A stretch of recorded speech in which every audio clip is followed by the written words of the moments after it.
Colonialism in Africa has a long and complex history. It began in the late 15th century when Portuguese explorers first arrived on the continent, and lasted until the early 20th century when most African countries gained their independence.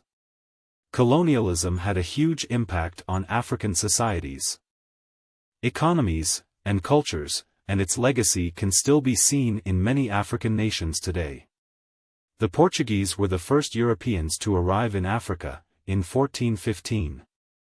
They were mainly in search of gold, slaves, and other resources. During the 16th century, the Portuguese established trading posts along the African coast, and by the 17th century, they had colonized parts of the continent, including Angola and Mozambique. In the 18th century, the British, Dutch, and French began to establish colonies in Africa. These countries were mainly interested in exploiting Africa's natural resources, such as gold and diamonds, and in the 19th century, they began to divide the continent among themselves. This process is known as the scramble for Africa. During the 19th and early 20th centuries, the Europeans imposed their own systems of government, economy, and culture on the African colonies. This included introducing new systems of taxation, labor, and land ownership.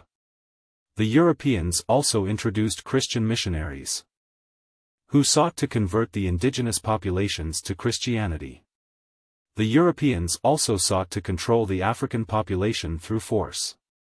This included the use of military campaigns, concentration camps, and forced labor. These tactics were often brutal and had a devastating effect on the African people. The colonial period in Africa had a huge impact on African societies. It caused the displacement of millions of people, the destruction of indigenous cultures, and the disruption of traditional ways of life. It also led to the exploitation of natural resources, poverty, and inequality.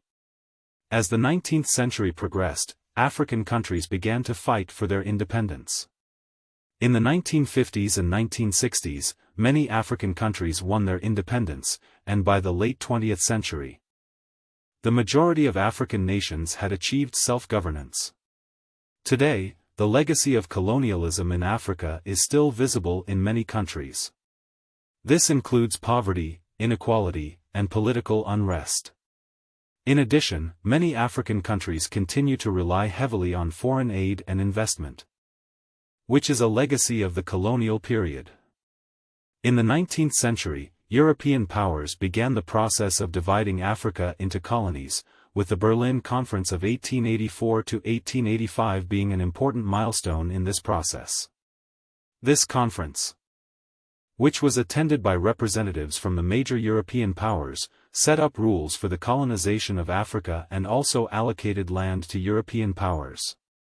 By the beginning of the 20th century, almost all of Africa had been colonized by Europe. European powers, including France, Britain, Germany, Italy, and Belgium, had carved up the continent and established their own colonies. These colonies, which were often governed by dictators, were used to extract resources and labor from the African people. Education and health care were also often neglected in these colonies. During the colonial period, the African people experienced exploitation and violence at the hands of their European rulers. Resistance movements also formed in some parts of Africa, and in some cases, these resistance movements were successful in gaining independence for their countries.